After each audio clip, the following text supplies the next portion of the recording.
Now next topic is coulomb law in vector form, coulomb law in vector form. Now अब क्या है हमारे पास, हमने एक एक्स वाई प्लेन लिया, उस एक्स वाई प्लेन के अंदर ओरिजिन से r1 डिस्टेंस पे हमने एक चार्ज रखा जी Q1, और ओरिजिन से r2 डिस्टेंस पे हमने दूसरा चार्ज रखा जी Q2। अब हम कैलकुलेट करेंगे coulomb law in vector form में भाई Q1 Q2 पे कितना फोर्स लगाएगा और Q2 Q1 पे कितना फोर्स लगाएगा, ये हम coulomb law in vector form की हेल्प से कैलकुलेट करेंगे इसमें। तो इसमें क्या होगा बच्चों, पहले बात करते हैं Q1 Q2 पे कितना फोर्स लगाएगा, Q1 Q2 पे कितना फोर्स लगाएगा। अब ये फोर्स लगाएगा है Q1 किसके ऊपर, Q2 के ऊपर। फोर्स यहाँ से जाएगा और ऐसे लगेगा Q2 के ऊपर जाके, और ये कैसा फोर्स है, रिपल्सिव फोर्स। ये डायरेक्शन मैंने इस साइड क्यों बनाई, क्योंकि ये भी पॉजिटिव है और ये भी क्या है, पॉजिटिव है। तो पॉजिटिव पॉजिटिव को क्या करेगा, रिपेल करेगा बच्चों, और फोर्स इस डायरेक्शन में लगेगा। इस फोर्स का नाम है बच्चों F21। 21 क्यों रखा भाई, 2 पे फोर्स लगा, किसकी वजह से, 1 की वजह से 2 पे फोर्स लगा। अगर इसकी मैं वैल्यू निकाल लूँ F21 की वैल्यू क्या निकलेगी, 1/4 पाई एप्सिलॉन नॉट, जो कूलम लॉ की डेफिनेशन थी, Q1 Q2 अपॉन r² 1 2।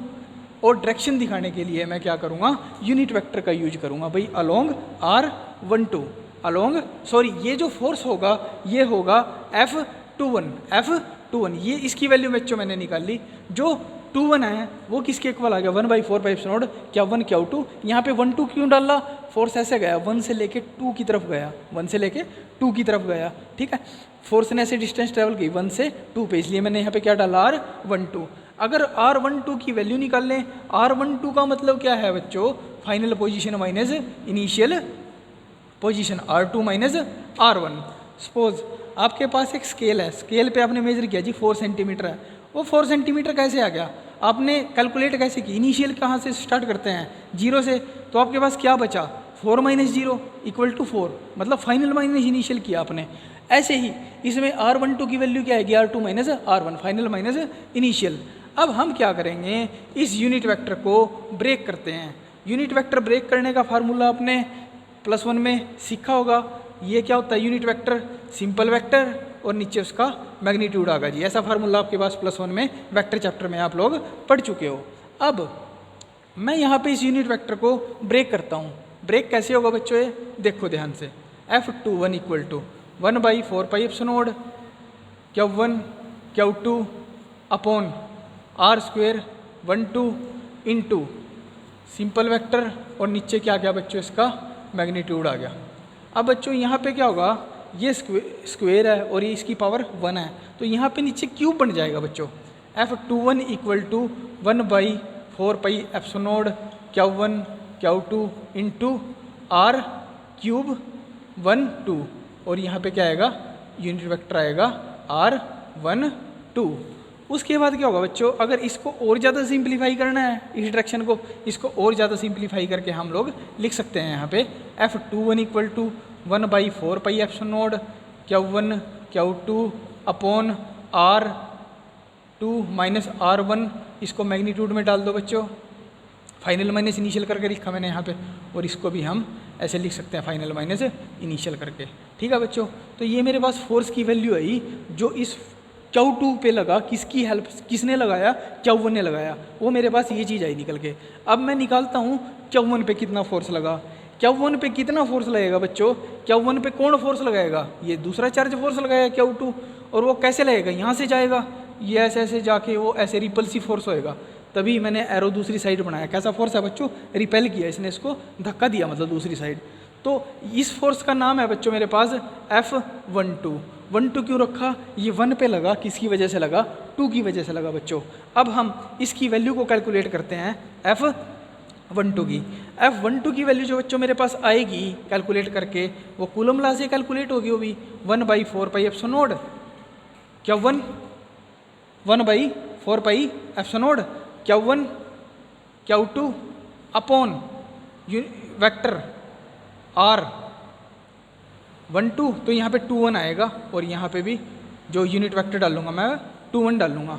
अब ये सेम कंसेप्ट चलेगा यहाँ से, जब मैं इसको सोल्व करूँगा ना F12 को, ठीक है बच्चों, ये मैं सोल्व करके नहीं दिखाऊंगा आपको, क्योंकि यहाँ पे वही है, सिंपल वेक्टर को ब्रेक करूँगा यूनिट वेक्टर को सॉरी सिंपल वेक्टर नीचे इसके मैग्नीट्यूड, और यहाँ पे क्या बन जाएगा, क्यूब बन जाएगा बच्चों। अभी के लिए मैंने स्क्वायर रखा है यहाँ पे क्योंकि कूलम लॉ में स्क्वायर था। जब इसको मैं ब्रेक करूँगा ना, जब एक और इधर मल्टीप्लाई में आएगा तब यहाँ पे क्यूब बन जाएगा नीचे। तो जो मेरे पास रिजल्ट बचेगा ना, तो मेरे पास 1/4 1/4 F12 और F2 में सेम बचा। Q1 Q2 क्या बचा, ये भी सेम है दोनों में। तो मेरे पास डिफरेंस किस चीज़ का आया, डिफरेंस आया बच्चों डायरेक्शन का। भाई जो एक फोर्स तो लगा इधर से इधर और एक फोर्स लगा इधर से इधर, मैग्नीट्यूड दोनों का क्या है बच्चों, सेम आया। मैग्नीट्यूड क्या है दोनों का, सेम। तो मैं क्या लिख सकता हूँ, F21 इक्वल टू माइनस का F21 सॉरी 1-2। अब यहाँ पे जो ये 1-2 है, इन दोनों फोर्सेज का मैग्नीट्यूड आपस में इक्वल है। नेगेटिव क्या दिखा रहा है बच्चों, नेगेटिव दिखाता है कि इसकी जो डायरेक्शन है वो क्या है, अपोजिट है। डायरेक्शन क्या होगी बच्चों, अपोजिट। ये ऐसे भी अब ये क्या हुआ, Newton third law of motion ने क्या बताया था, एवरी एक्शन है इक्वल एंड अपोजिट रिएक्शन। तो ये तो वहाँ यहाँ पे वही बात प्रूव होगी, जितना फोर्स इसने इस पे लगाया उतना ही फोर्स इसने इस पे लगा दिया। तो ये बच्चों पेपर में कैसे क्वेश्चन आ सकता है Coulomb law in vector form का, prove that Coulomb law obey Newton third law of motion, Coulomb law obey Newton third law of motion. तो ये ऐसे भी क्वेश्चन आ सकता है, तो आपने ये करके दिखाना पड़ेगा यहाँ पे, coulomb law obey Newton third law of motion. इसमें बच्चों एक बार मैं दोबारा रिपीट करता हूँ फटाफट से सारा।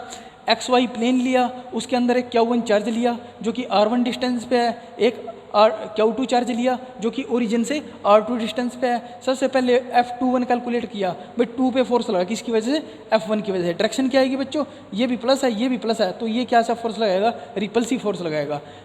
कैलकुलेट कैसे करोगे, कूलम लॉ की हेल्प से, 1/4 Q1 Q2 अपॉन डिस्टेंस का स्क्वायर।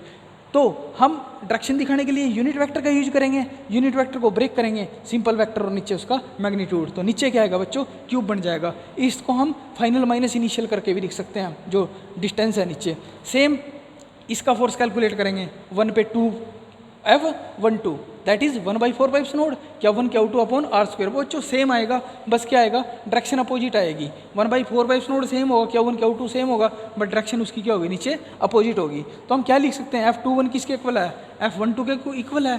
तो ये तो न्यूटन थर्ड लॉ ओबे हो गया, न्यूटन थर्ड लॉ यही तो कहता है, एवरी रिएक्शन है इक्वल एंड अपोजिट रिएक्शन। यहाँ पे जितना फोर्स इसने इस पे लगाया इतना ही फोर्स इसने दूसरे पे लगा दिया। This shows that Coulomb law obey Newton third law of motion. Paper में ऐसे ही आता है बच्चों क्वेश्चन, ये prove that Coulomb law obey Newton third law of motion. तो आपको coulomb law in vector form पूरा लिखना पड़ेगा।